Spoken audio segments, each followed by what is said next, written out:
Андропов. Восхождение разрушителя СССР. Юрий Андропов вызывал различные эмоции у населения в свое время. Он был объектом как отрицательных, так и положительных оценок. Некоторые люди относились к нему с резким отторжением, в то время как другие испытывали к нему любовь. Народ высказывал скорее негативное отношение к Юрию Андропову. Однако в элитах его отношение было скорее положительным, что свидетельствует о разногласиях во взглядах на него. Существуют различные мнения о личности Юрия Андропова. Некоторые считают его мутным, подлым и коварным человеком, не считая его выдающимся интеллектуалом, в то время как другие отмечают его способность скрывать свое происхождение и национальность, а также распространять различные версии о своей семье и происхождении. Таким образом, Юрий Андропов вызывал различные эмоции у населения, и его личность и происхождение оставались загадкой для многих.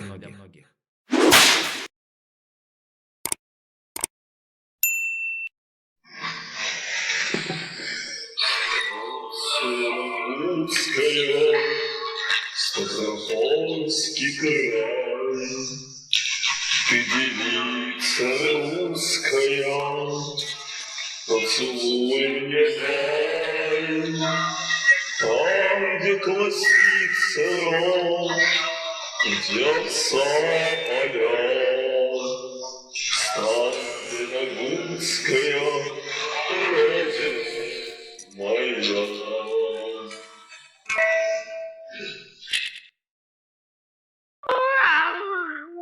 моя. Представляете, мы все сидели и слушали, как плачет товарищ Андропов. Дело было в том, что Юрий Андропов родился в Ставропольском крае вблизи станции Нагутская. В своей автобиографии Андропов указывает, что его отец был железнодорожником и умер от тифа, а мать скиталась по кавказским станицам Нагутская, Беслан, Моздок. В свидетельстве о рождении Андропов значится под двойным именем Юрий Григорий. В последующих документах он значится то Юрий, то Григорий. Юрий Андропов тщательно скрывал свое происхождение, и в архивных документах есть много противоречивых версий.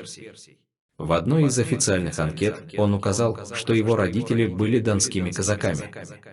Однако историки и журналисты выяснили, что на самом деле его настоящая национальность – еврей.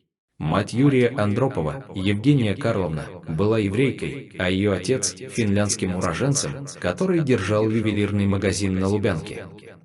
В КГБ у Андропова была кличка «Ювелир». Свою комсомольскую карьеру Юрий Андропов начал в самый разгар большого террора, когда большое количество рабочих мест в номенклатуре почистил его предшественник Ежов. Юрий Андропов бросил свою первую жену Нину Янгалычеву и двух детей, сына Володю и дочь Женю, когда переехал в Карелию в 1940 году. Нина Ивановна осталась в Ярославле, и их отношения прекратились. Он никак не помогал своей первой семье.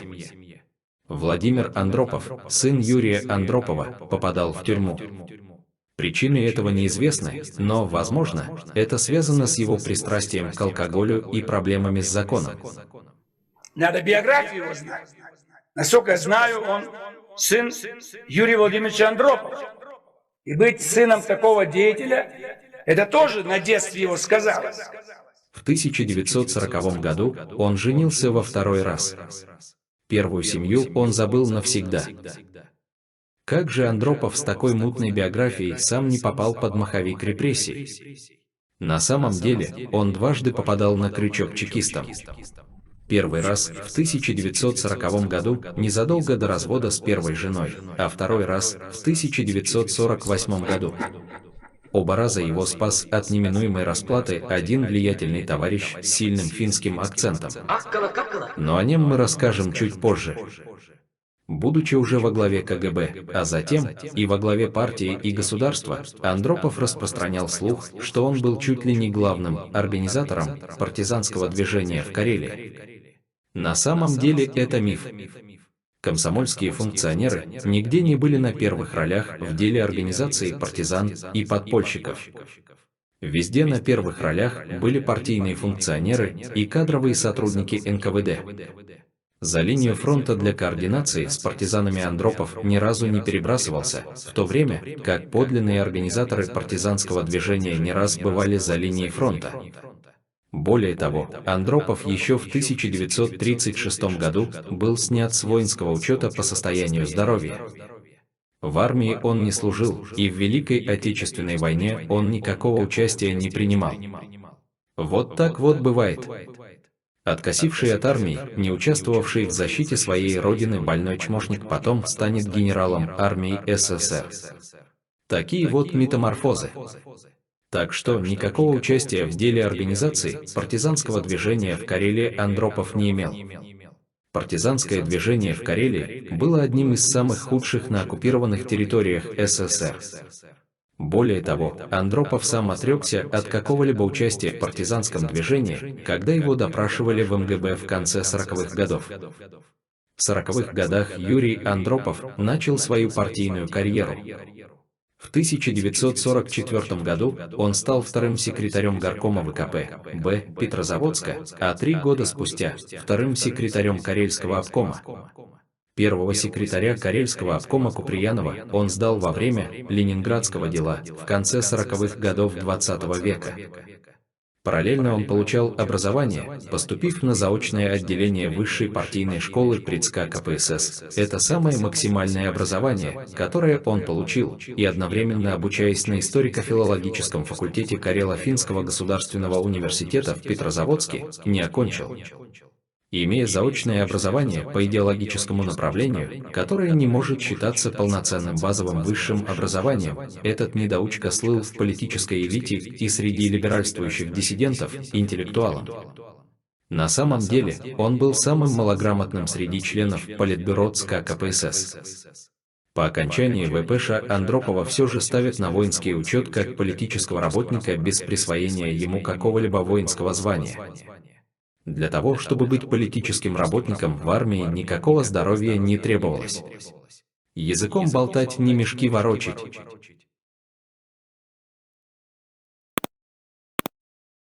В начале 50-х годов Андропова перевели в Москву.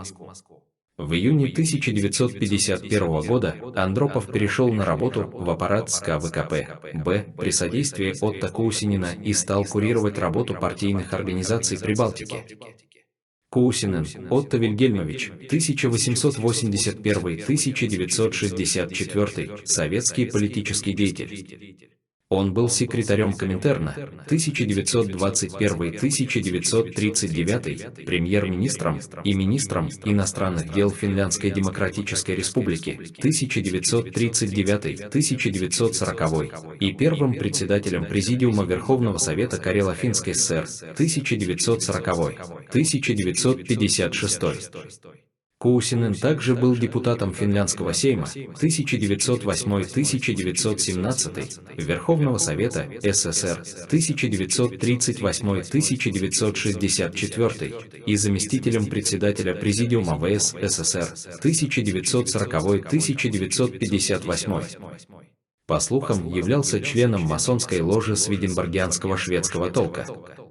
Он являлся учителем Андропова и помогал ему делать карьеру. Исполняешь свое предназначение.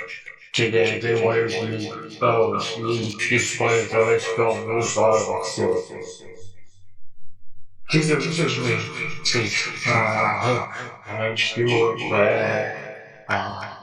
Я переселяюсь. Вашу ученицу выживут. Слава.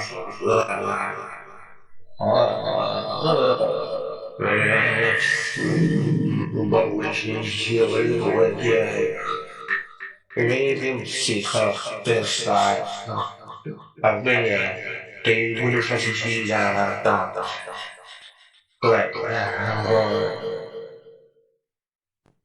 Спасибо, мой учитель. Другими заметными фигурами в удачной карьере Андропова были Суслов и Пономарев. Михаил Суслов был советским политическим деятелем и идеологом, занимавшим высокие партийные должности. Он был членом секретариата Коммунистической партии Советского Союза и руководителем отдела внешних сношений ЦК ВКП, бывший Коминтерн. Протаскивал Андропова и его птенцов, таких как Горбачев и Яковлев, по карьерной лестнице. Курил, Порожняков пойдет.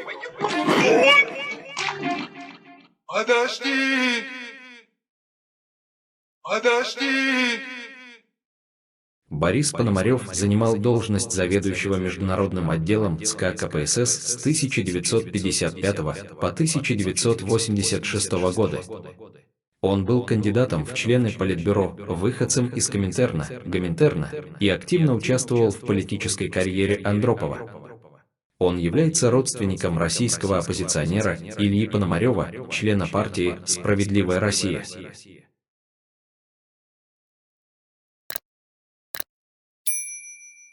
В мае 1953 года Вячеслав Молотов предложил Андропову перейти на работу в МИД. Там он занял пост заведующего 4-м европейским отделом МИД СССР, где курировал восточноевропейское направление. В 1953 году Андропов был переведен в посольство СССР в Венгрии. В июле 1954 года Андропов стал чрезвычайным и полномочным послом СССР в Венгрии. На этом посту он проработал более 3 лет. В 1956 году в Венгрии произошло восстание, в подавлении которого Андропов принимал активное участие. Это нормально сперва спровоцировать, а затем подавить. С апреля 1957 года по 22 июня 1967 года Андропов занимал должность заведующего отделом ЦК КПСС по связям с коммунистическими и рабочими партиями социалистических стран. Главным достижением Андропова в этот период стали испорченные отношения с Китайской Народной Республикой. Таким образом, в этот период своей карьеры Андропов активно занимался международными отношениями и связями с социалистическими странами. В этот период СССР полностью утратил контроль над Китаем, Албанией и Румынией. А в Венгрии и Чехословакии произошли события, в корне изменившие отношения народов этих стран с СССР.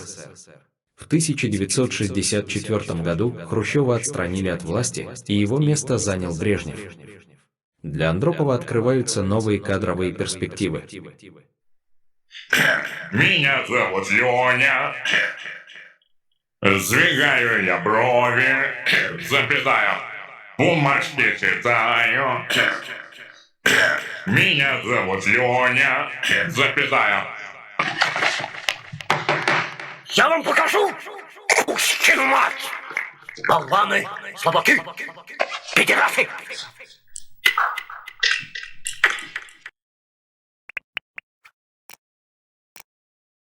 В 1967 году завершается борьба Брежнева с группой комсомольцев Шелекин-Семичастный, и появляется новая освободившаяся вакансия.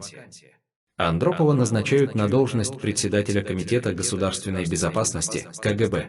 О, если бы не КГБ, раз я был бы в таком порядке. Странно, но в КГБ в тот период, даже при Андропове, было практически невозможно попасть евреям. А еврей Андропов стал даже во главе этого ведомства. Людям, бросившим свою семью, невозможно было даже устроиться в низовые сотрудники КГБ. А тут человек, бросивший свою семью, стал во главе конторы. Людям, чьи родственники сидели, было невозможно попасть на работу в КГБ. А тут человек, сын которого неоднократно сидел в тюрьме, становится во главе этой организации. Странно, не правда ли? На посту председателя КГБ Андропов провел ряд реформ и мероприятий, направленных на усиление роли органов безопасности в стране. Вот некоторые из них: преобразование КГБ из ведомства при Кабинете министров в Центральный орган государственного управления и переименование его в Комитет государственной безопасности СССР, 1978 год. То есть псы партии превратились в негласных хозяев СССР, которые начали его планомерный демонтаж. За 13 лет справились. Создание подразделений специального назначения «Альфа» 1974 год и «Вымпел» 1981 год. Примечательно, что эти хваленые подразделения не встали на защиту СССР в 1991 году. Всем сотрудникам КГБ срочно на выход. Формирование 5-го управления по защите конституционного строя. Его глава Бабков развел диссидентство и беспорядки на национальных окраинах в катастрофических масштабах, а сам он после разрушения СССР получил хорошую должность в группе «Мост», принадлежавшему олигарху Гусинскому. Борьба с коррумпированными, высокопоставленными чиновниками. Фактически, коррупция при нем только процветала, а устранял он только лиц, принадлежавших конкурирующим кланам и структурам. Усиление борьбы с антисоветскими элементами и высылка диссидентов за рубеж. За период нахождения Андропова во главе КГБ, 15 лет, было посажено в 5 раз меньше диссидентов, чем за весь предшествующий период существования КГБ, 13 лет. Если за 13 неандроповских лет эффективность посадок диссидентов была выше, чем за 15 лет руководства КГБ Андроповым, то о каком усилении борьбы с антисоветскими элементами идет речь? Тут впору говорить об ослаблении борьбы с антисоветскими элементами. Да и зачем диссидентов нужно было высылать? Да еще за счет налогоплательщиков. Таким образом, Андропов не боролся с диссидентами, а усиливал их. Можно было не бояться дискредитировать советскую власть, ведь тебя не расстреляют и даже не посадят, а наградят высылкой из советского государства концлагеря в цивилизованную страну с государственными почестями. Андропов не боролся с диссидентами, а создавал им комфортные условия существования. А Солженицын из-за рубежа сделал больше вреда, чем внутри СССР. Кстати, Солженицын был любимым писателем Путина, который является дважды преемником Андропова и во главе чекистов, и во главе государства. При Андропове диссидентство расцвело пышным цветом, усилились проявления национализма в республиках, а армянские террористы даже организовали взрыв в метро в центре Москвы. Да за такое усиление Андропова повесить мало было. Подписание документа о вводе советских войск в Афганистан, декабрь 1979 года. Именно Андропов и полностью подконтрольные ему члены Политбюро ЦК КПСС, такие как Устинов и Громыко, пропихнули идею о вводе войск, перед этим устранив с помощью чекистской «Альфы» полностью просоветского руководителя Афганистана Амина. Собственно, ввод советских войск в Афганистан основательно испортил отношения СССР с исламским миром. Последовавшее за этим обрушение цен на нефть доконало советскую экономику и привело СССР к краху. За это спасибо товарищу Андропову. Брежнев не доверял Андропову и приставил к нему двух своих людей, Ценева и Цвигуна, в роли замов Андропова. Андропов заявил, что ему больше интересна разведка, а контрразведку и другие функции он технично слил на контролеров от Брежнева. Разведка при Андропове достигла своего дна. Последовала целая серия катастрофических провалов. Примитивный шифр КГБ, ничего с войны нового не придумал. Вот, пожалуйста. Интересно, что за 15 лет руководства Андропова КГБ не удалось внедрить своих агентов в ЦРУ, а после его смерти таких агентов внедрили кучу. Правда, их всех потом сдал ученик Андропова Калугин. Хочу ознакомить вас с программой Тульского секретаря КГБ ЦРУ. Ну, главное, конечно, это братский обмен секретной информацией. Списки агентуры, схемы расположения секретных объектов, шифры, пароли, явки, ну и т.д. и т.п. С середины 70-х годов прошлого века Андропов четко нацелился на пост главы государства. Для этого ему необходимо было избавиться от некоторых потенциальных конкурентов. Убийство Андрея Гречко, Федора Кулакова и Петра Машерова – трагические события, произошедшие в 1970-х годах. Эти смерти вызвали подозрения в заговоре и возможной причастности спецслужб к этим событиям. Вот время и настало выполнить приказ 66. Андрей Гречко был министром обороны СССР и умер в 1976 году, якобы от сердечного приступа. Федор Кулаков был секретарем ЦК КПСС и умер в 1978 году, якобы от инсульта. Петр Машеров был первым секретарем ЦК Компартии Беларуси и погиб в автомобильной катастрофе в 1980 году, якобы случайно. Но случайность ли это? На место Гречка Андропов протащил своего человека Устинова, который всегда выступал солидарно с Андроповым в Политбюро. Именно с его подачи Андропов организовал ввод войск в Афганистан. Устинов занимался вредительской деятельностью, выпустив десятки тысяч разномастных танков и другой неэффективной военной техники, которая абсолютно не унифицирована. На это потрачены триллионы советских рублей, которые можно было бы пустить на развитие экономики. Тогда, глядишь, и не было бы никакой перестройки, и СССР здравствовал бы до сих пор. В то время, как действительно необходимые военные технологии, такие как беспилотная авиация, средства контрбатарейной борьбы, управляемые артиллерийские снаряды и так далее, им всячески игнорировались. И сейчас Россия пожинает горькие плоды этой устиновщины. Куча ненужных и неэффективных танков ржавеет на складах, а вот беспилотники вынуждены закупать у Ирана. Триллионы вбуханных в никуда советских рублей. А советский рубль был как 5000 сегодняшних. Да, владыка. Убить его! На место Кулакова поставили Горбачева. Это Андропов тащил Горбачева во власть. Сперва на пост главы Ставрополья. Затем и в Политбюро. Не было бы Андропова, не было бы и Горбачева. И до сих пор Советский Союз существовал бы. Меня зовут Миша. Я парень без крыши. Зачем сам не знаю. Руками махаю. Ну это же здорово, вы со мной согласитесь. Все девчонки на хуторе знаете. От него без ума. И это правильно. Все они просто млели, это однозначно. От пятнистого лба, и это же просто здорово, товарищи. Темной поздненькой ноченькой, как это бывает. Я, знаете, заснул на посту. А деды большой тряпкой стерли пятнышко мне навсегда и однозначно. Гуляйте тихонечко. Он девчонкам сказал, а то, что пятнышко стерлось, так это я набрехал, как всегда, товарищи. Вот такой я, знаете, шутник. Какой был, такой я остался. А ДТП с Машеровым вовсе случайностью не является. Накануне трагедии кто-то случайно в закрытом гараже республиканской администрации повредил задние стопосигналы на бронированном ЗИЛе. В результате чего Машеров был вынужден ехать на небронированной «Чайке». Сопровождения машины ГАИ также почему-то не было. Всегда была, а в этот день ее случайно не оказалось. Навстречу «Чайке» ехал МАЗ. Ему приказали остановиться, и он стал тормозить.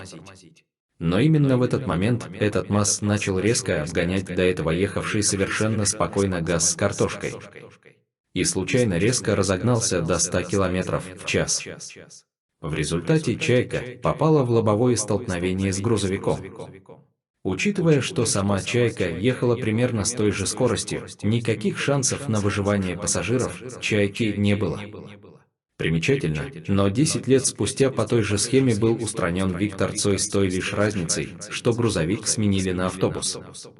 Убийство под видом ДТП. Выполнить приказ 66. Будет сделано, владыка. К числу таких же странных смертей следует также отнести смерть Косыгина, убийство, инсценированное под самоубийство Цвигуна, первого заместителя председателя КГБ СССР, а также смерть Суслова спустя пару дней. Если смерть Косыгина еще и может вызывать сомнения, так как его перед этим уже отправили в отставку, и вроде бы она уже и не была нужна, но кто знает. А вот смерти Цвигуна и Суслова были на руку Андропову. Цвигун был приставлен к Андропову Брежневым в качестве заместителя, чтобы тот его контролировал. Устранить контроллера в интересах лица, стремящегося к власти. Будет сделано, владыка.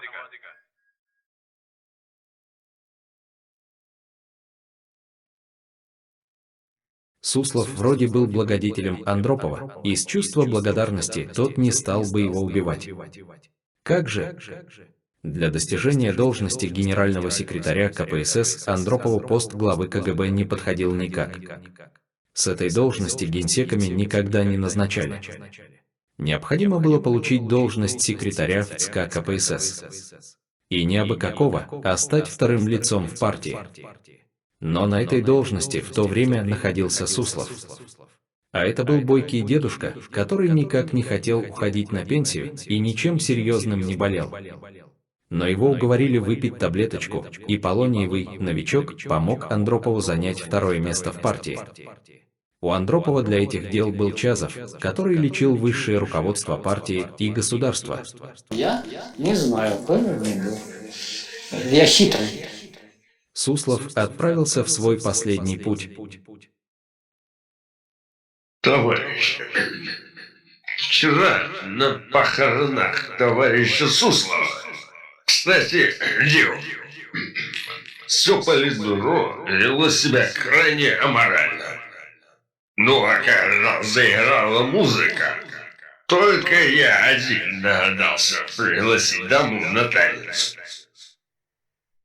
У Андропова пасьянс полностью сложился.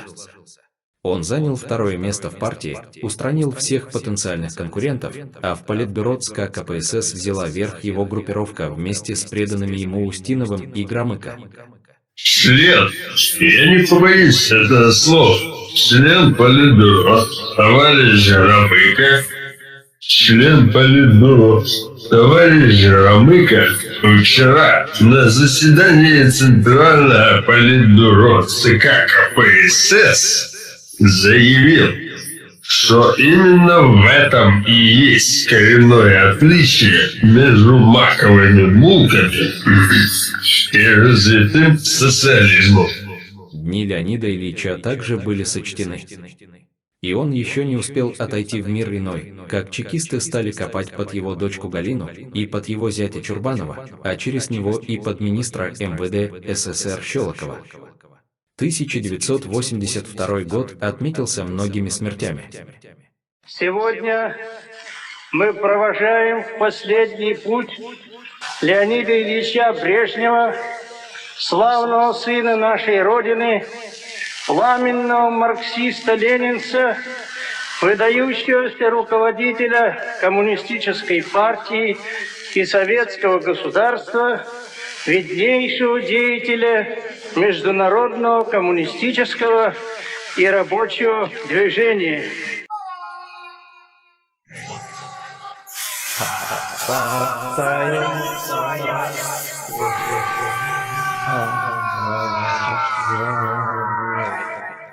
Николай Щелоков был министром внутренних дел СССР с 1966 по 1982 год. В декабре 1982 года, после смерти Леонида Брежнева, Щелоков был отстранен от должности из-за расследования коррупции, начатого новым лидером СССР Юрием Андроповым. В феврале 1983 года жена Щелокова, Светлана Владимировна, якобы покончила жизнь самоубийством. В июне 1983 года Щелоков был выведен из состава ЦК КПСС, а в ноябре лишен звания генерала армии. 12 декабря 1984 года Щелоков был лишен всех государственных наград, кроме боевых, и звания Героя социалистического труда. Николай Щелоков якобы застрелился на своей даче в Серебряном Бору 13 декабря 1984 года. Были сняты с должностей и целый ряд других партийных и советских работников, которых Андропов заменил своими людьми. С подачи Юрия Андропова членами и кандидатами в члены Политбюро ЦК КПСС вошли следующие личности: Михаил Горбачев, Эдуард Шеварднадзе, Николай Рыжков, Егор Легачев, Виктор Чеприков, Александр Яковлев, Вадим Медведев, Александр Лукьянов, Лев Зайков, Борис Пуга, Михаил Алексеев, Александр Власов, Василий Кузнецов, Юрий Масляков, Александр Засохов, Анатолий Лукьянов, Иван Фролов, Александр Бессмертных, Олег Шенин, Владимир Владимир Ивашко, Геннадий Янаев, Александр Тизяков, Валентин Павлов, Владимир Крючков, Дмитрий Язов, Борис Ельцин. Тут, как говорится, без слов. Все, или почти все, лица из этого списка были активными разрушителями СССР. Их роль в разрушении Советского Союза бесспорна. А всех их привел во власть Андропов. Из какой ложи Андропов набрал такие шикарные кадры — загадка, но то, что это были лица, явно враждебные населению СССР, это однозначно. Следовательно, Андропов и является разрушителем СССР. Именно его птенцы доделали за него начатую им грязную работу по разрушению Советского Союза. Было предательство верхушки, лидирующей политической верхушки СССР, выдвижение Горбачева в качестве лидера страны Андропова, то это, в общем, говорит о том, что Андропов уже задумывал развал СССР. То, что надо понять, где мы оказались. Он же когда-то правильно сказал Андропов, мы не знаем страну, в которой живем. Вот, соглашаясь с ним, мы начали узнавать, где мы по-настоящему живем. Если считать фразу «мы не знаем страны, в которой живем», проявление большого ума, то я не знаю, что же тогда называется дурь несусветная. Ты не знаешь страны? А зачем ты рвался всю жизнь ее руководить? Служебное время требует помогайся. Короткий период пребывания у власти Юрия Андропова для советской милиции ознаменовался грандиозной авантюрой, проведением так называемых облав на прогульщиков и прочих нарушителей трудовой дисциплины. Предыстория облав такова. На закате брежневской эпохи с трудовой дисциплиной на предприятиях сложилась неприглядная картина. В порядке вещей были самовольные отлучки с рабочего места, а то и прогулы, при этом руководители старались закрывать на это глаза. Зачастую истинная причина подобного разгильдяйства работников лежала на поверхности и была обусловлена повсеместным дефицитом товаров в магазинах. И если вдруг в разгар рабочего дня неподалеку выбрасывали сосиски, у несчастных женщин, вынужденных ежедневно думать о том, как накормить семью, выбор был небольшой – уйти с работы или оставить семью голодной. Разумеется, все без исключения выбирали первый вариант. Аналогичная ситуация была и с импортными сапогами и колготками, тут уже их никто остановить был не в состоянии. Сам Андропов тогда обмолвился, что, мол, разболтался у нас народец.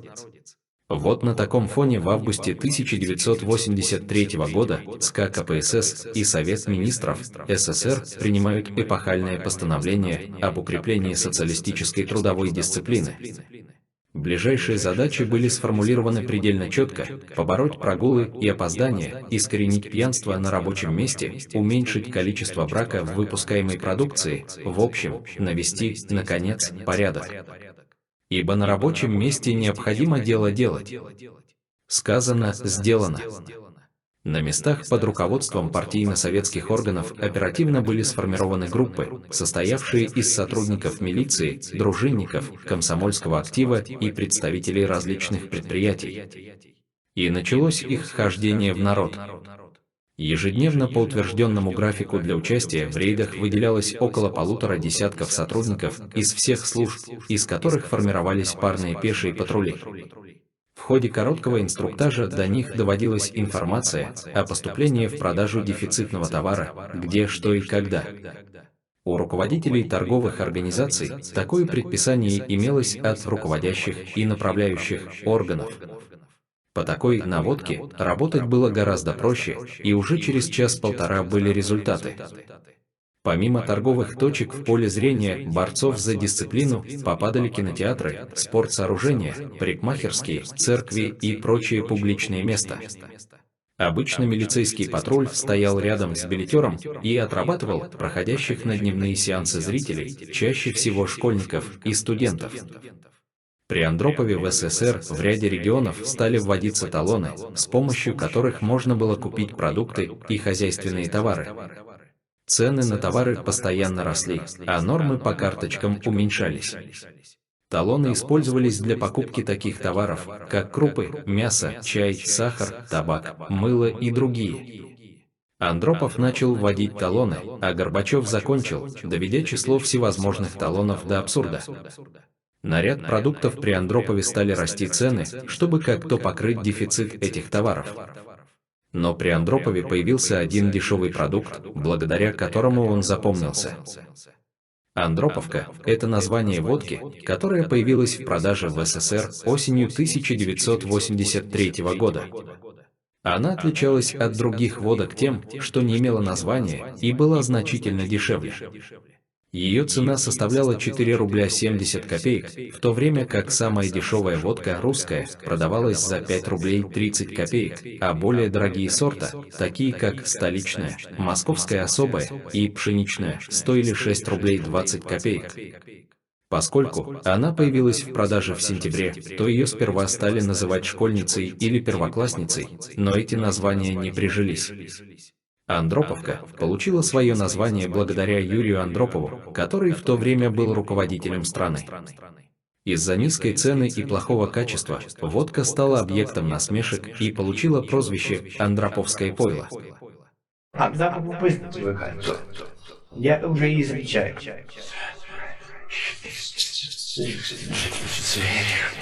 К тому же для организма полезно.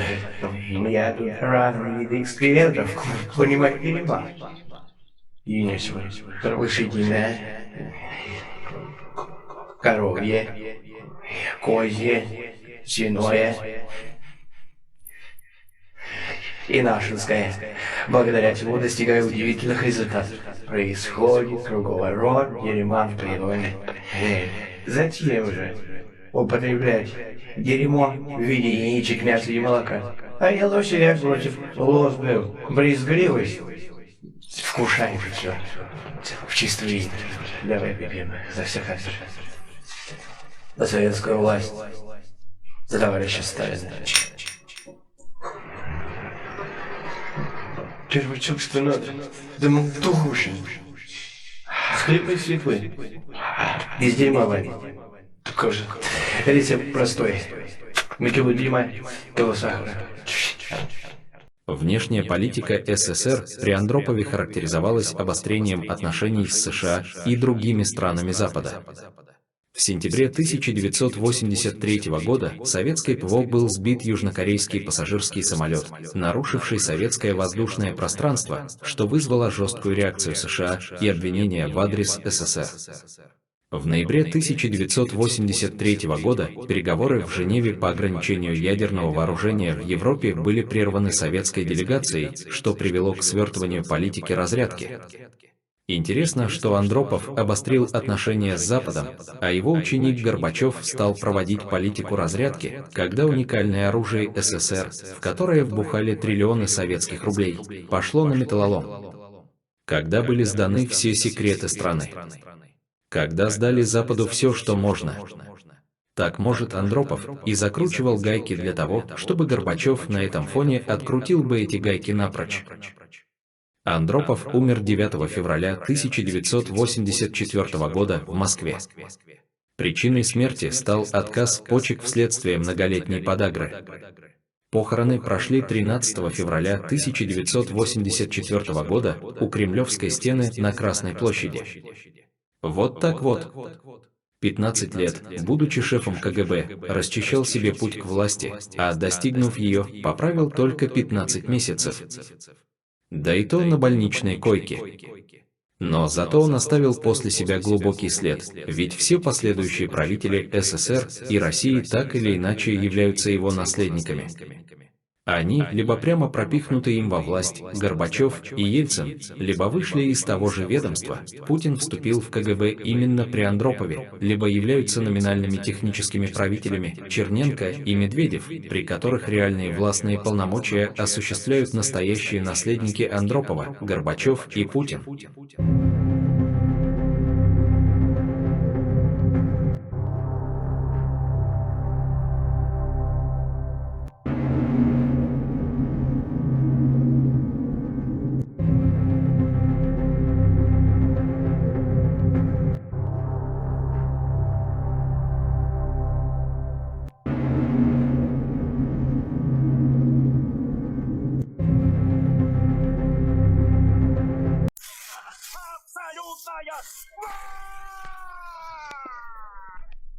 Ну это же здорово, вы со мной согласитесь. Понимаешь,